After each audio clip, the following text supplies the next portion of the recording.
Hello guys, నేను మీ చెడ్డిక. ఈ వీడియోలో మీకు బిగ్ బాస్ సీజన్ 9 అగ్ని పరీక్ష ఎపిసోడ్ 8 రివ్యూస్ అను. అసలు రివ్యూలోకి వెళ్ళే ముందు నిజంగానే ఈ కంటెస్టెంట్స్ అందరికీ బిగ్ బాస్ సీజన్ 9 అలవాటు అయ్యేటట్టు ప్రాక్టీస్ చేపిస్తున్నారా, నెట్ ప్రాక్టీస్ అవుతుందా అంటే డెఫినెట్గా నాకైతే కాదు అని అనిపిస్తుంది. ఎందుకు అంటే ఇక్కడ Bigg Boss season 9 daily start కాగానే ఒక మంచి మస్తీ పాటతోటి స్టార్ట్ అవుతుంది. అక్కడ డ్యాన్స్ పర్ఫార్మెన్స్ చేస్తారు, అందరు యాక్టివ్ అవుతారు. సో ఇక్కడైతే అందరు గమ్గా కూర్చున్నట్టు అనిపిస్తుంది, జస్ట్ నార్మల్ ఎంట్రీ ఉంటుంది. డెఫినెట్గా ఇదైతే ప్రాక్టీస్ అవుతున్నట్టు అనిపించట్లేదు. అంతేకాకుండా ఆడియన్స్కి కూడా అగ్ని పరీక్ష అనేది ఇంకా కొంచెం ఎంటర్టైన్మెంట్గా ఉంటుంది.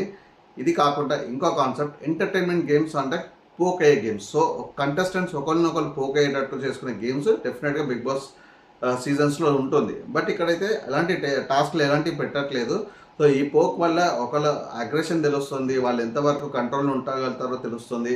సో ఇది కూడా ప్రాక్టీస్ అవ్వట్లేదు అండ్ ఆడియన్స్కి కూడా ఈ విషయం తెలియట్లేదని నాకు అనిపిస్తుంది. సో మీకేమనిపిస్తుందో కమెంట్స్లో చెప్పండి and let's get it the review. So guys, episode స్టార్టింగ్లోనే ఇక్కడ నవదీప్ ఒక ఎల్లో కార్డ్ చూపించాడు. ఇది warning card. So first time worst ప్లేయర్గా వార్నింగ్ కార్డ్ వస్తే కనుక వాళ్ళు అలర్ట్గా ఉండాలి. సెకండ్ టైం వస్తే కనుక అవుట్ ఆఫ్ ద గేమ్ అని చెప్పారు. సో ఈ రూల్ అయితే నాకు వాళ్ళు అనౌన్స్ చేసిన వాళ్ళ రూల్స్కి అగేన్స్ట్గా అనిపించింది. ఎందుకంటే ఆల్రెడీ ఓటింగ్ స్టార్ట్ చేశారు. అవుట్ ఆఫ్ ద హౌస్ కావాలంటే ఓటింగ్ రాకపోతేనే అవుట్ ఆఫ్ ద హౌస్ కావాలి. బట్ ఇదంతా మళ్ళీ ఎల్లో కార్డ్ అని చూపించి వర్స్ట్ ప్లేయర్ సెకండ్ టైం వస్తే అవుట్ ఆఫ్ ద హౌస్ అంటే అది ఆడియన్స్ని పిక్చర్ చేసినట్టు ఉంటుంది. ఎందుకంటే వాళ్ళు ఓటింగ్స్ అన్ని వేస్ట్ అవుతున్నట్టుంది. సో ఈ కాన్సెప్ట్ అయితే కరెక్ట్ అనిపించలేదు. సో ఆడియన్స్ మీకేమైనా కరెక్ట్ అనిపించిందా కమెంట్ చేసి చెప్పండి. గైస్, ఈసారి గేమ్లో కంప్లీట్గా లక్ పైన డిపెండ్ అయి ఉంటుందని చెప్పారు ఈరోజు గేమ్లో. సో జస్ట్ కష్టపడితే కాదు, ఓన్లీ అండ్ లక్ కూడా ఉండాలని చెప్పేసి సో శ్రీముఖి ఒక బాక్స్ అరేంజ్ చేసింది. ఆ బాక్స్లో కొన్ని ఆర్టికల్స్ ఉన్నాయి, కొన్ని సేమ్ ఉన్నాయి, కొన్ని డిఫరెంట్ టైప్ ఆర్టికల్స్ ఉన్నాయి. సో అందరిని వచ్చి ఒక్కొక్క ఆర్టికల్ తీసుకోమన్నారు. సో అందరూ వచ్చి ఒక్కొక్క ఆర్టికల్ తీసుకున్నారు. అండ్ శ్రీముఖి తనకి ఎక్కడ కావాలో అక్కడ వెళ్ళి నిలబడ్డది. అండ్ తనకి లెఫ్ట్ సైడ్ ఉన్న ముగ్గురు కూడా లీడర్స్ అని చెప్పింది అనమాట. అంటే తను బేసిక్గా నాకు అనిపించింది ఏంటంటే, బిహైండ్ ద స్క్రీన్ అనిపించింది ఏంటంటే, అందరినీ ఎలివేట్ చేయాలి. అందరికీ ఛాన్స్ వస్తే ఎవరు ఎట్లా పర్ఫార్మెన్స్ చేస్తారు వాళ్ళ గురించి ఆడియన్స్కి తెలుస్తుంది అని చెప్పడం. అండ్ వాళ్ళకు కూడా స్కోప్ ఉంటుంది వాళ్ళని ప్రూవ్ చేసుకోవడానికి అని చెప్పేసి ఈసారి అక్కడ వెళ్ళి నిలబడినట్టు అనిపించింది. సో ఈసారి లీడర్స్ అయ్యారు షాకిబ్, మనీష్ అండ్ నాగా. సో ఈ లీడర్స్ ముగ్గురు సో అందరు కలిసి ఏవైతే ఆర్టికల్స్ తీసుకున్నారో కొంతమందికి రిపీటెడ్గా ఉన్నాయి, కొంతమందికి డిఫరెంట్ ఆర్టికల్స్ ఉన్నాయి. సో అందరినీ సార్ట్ అవుట్ అయ్యి రిపీటెడ్గా ఉన్నాయి, సేమ్ ఉన్నాయి, ఒక్కొక్కరు గ్రూప్ ఫామ్ కమ్మన్నారు. సో ఇక్కడ 3 గ్రూప్ ఫామ్ అయినాయి. Naga team. So guys, episode స్టార్టింగ్లో అనౌన్స్ చేసినట్టే కంప్లీట్గా లక్ మీద ఉన్నట్టు డిపెండ్ అయినట్టు ఉంది, ఎక్సెప్ట్ లీడ్ సెలెక్షన్ తప్ప.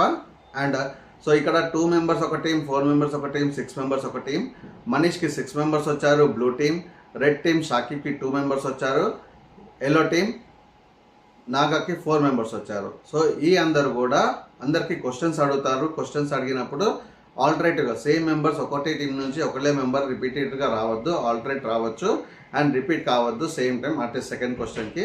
అండ్ ఒకవేళ క్వశ్చన్కి ఆన్సర్ తప్పు చెప్తే కనుక వాళ్ళకి నెక్స్ట్ క్వశ్చన్కి ఛాన్స్ ఉండదు. అండ్ ఆన్సర్ తప్పు చెప్పిన దానికి వేరే వాళ్ళకి ఇంకో ఛాన్స్ ఉండదు, అంటే ఇంకో వాళ్ళకి చెప్తేందుకు ఆప్షన్ ఉండదు. సో ఇది గేమ్ కాన్సెప్ట్. సో ఈ గేమ్లో అయితే విన్ అయింది నాగా టీం. అండ్ గైస్, ఈ గేమ్లో హైలైట్ అయిందంటే, ఈరోజు ఎపిసోడ్లో హైలైట్ అయిందంటే, సో ఎవరికైతే 2 మెంబర్స్ ఉన్నారో టీం, ఎవరైతే 4 ఉన్నారో, ఎవరైతే 6 ఉన్నారో, సో ఫస్ట్ తక్కువ టీం మెంబర్స్ ఉన్న వాళ్ళకి సెలెక్ట్ చేసుకునే ఆప్షన్ ఉండే. So Naga Shakib first select చేసుకున్నాడు. ఇంటెలిజెంట్ పీపుల్ లైక్ కళ్యాణ్ అనుకున్నాడు, యాజ్ వెల్ as దివ్య అనుకున్నాడు. సో నా ప్రకారంగా అయితే కళ్యాణ్ కరెక్ట్గా సెలెక్ట్ చేసుకున్నాడు. అండ్ దివ్య బదులు శ్రీజన్ సెలెక్ట్ చేసుకుంటే ఇంకా పర్ఫెక్ట్ అనిపించింది. ఎందుకంటే 100% ఆయనకి ఆప్షన్ ఉండే. టోటల్ 12 మెంబర్స్ నుంచి ఆప్షన్ సెలెక్ట్ చేసుకునే ఆప్షన్ ఉండే. అండ్ లాస్ట్ టీం ఎవరికైతే 6 మెంబర్స్ ఉన్నారో మిగతా వాళ్ళని వాళ్ళు 6 టీంలో వేశారు, మనీష్ టీంలో వేశారు. అండ్ సెకండ్ హైలైట్ ఏంటంటే దీంట్లో శ్రీజ మళ్ళీ హైలైట్ అయింది. శ్రీజ చాలా తెలివిగా మాట్లాడింది, చాలా తెలివిగా గేమ్స్ గెలిచింది అండ్ చాలా యాక్టివ్గా కనిపించింది. అండ్ వర్స్ట్ ప్లేయర్ మరోసారి మనీష్ అయ్యాడు. అండ్ టీం అంతా కూడా మనీష్ని బ్లేమ్ చేసింది. ఎందుకు అంటే ఆయనకైనా ఒక కంప్లీట్గా స్ట్రాటజికల్ ప్లేయర్ అనుకున్నాడు, అందరికన్నా తెలివైన అనుకొని ఒక గేమ్కి ఫస్ట్ క్వశ్చన్కి తను వెళ్తే సెకండ్ క్వశ్చన్కి టీమ్ మెంబర్స్ ఆల్టర్నేట్ చేంజ్ చేశారు, కానీ ఎవ్రీ సెకండ్ దానికి తను వెళ్ళాడు అండ్ అన్ని వెళ్ళినప్పుడల్లా పాయింట్స్ కూడా తీసుకురాలేదు. సో టీమ్ మెంబర్స్ అందరు తనని బ్లేమ్ చేశాడు. మీకేమనిపించింది, మనీష్ నిజంగానే చేశాడా? నాకైతే ఎస్, మనీష్ వల్ల డెఫినెట్గా పోయింది. అందరికీ ఛాన్స్ ఇస్తే బెస్ట్ ఉంటుండే అని అనిపించింది. బట్ అందరికీ ఛాన్స్ అయితే ఇవ్వలేదు. తనకు తాను తెలివైనవాడు అనుకున్నాడు. బట్ తనకి ఆయన డిఫరెంట్ రీజన్స్ చెప్పాడు. సో అదైతే కరెక్ట్గా అనిపించలేదు. సో మీకేమనిపించిందో కామెంట్స్లో చెప్పండి. సో గైస్ ఈ రోజు గేమ్లో ఇద్దరికి ఓట్ అపీల్ చేసుకున్న ఆప్షన్ వచ్చింది. ఒకటి Priya and second Naga.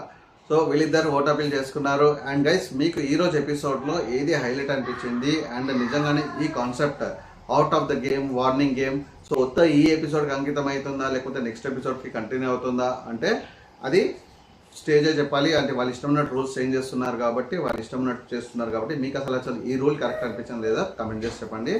And please like, share, subscribe to my channel for more reviews. Signing off for now.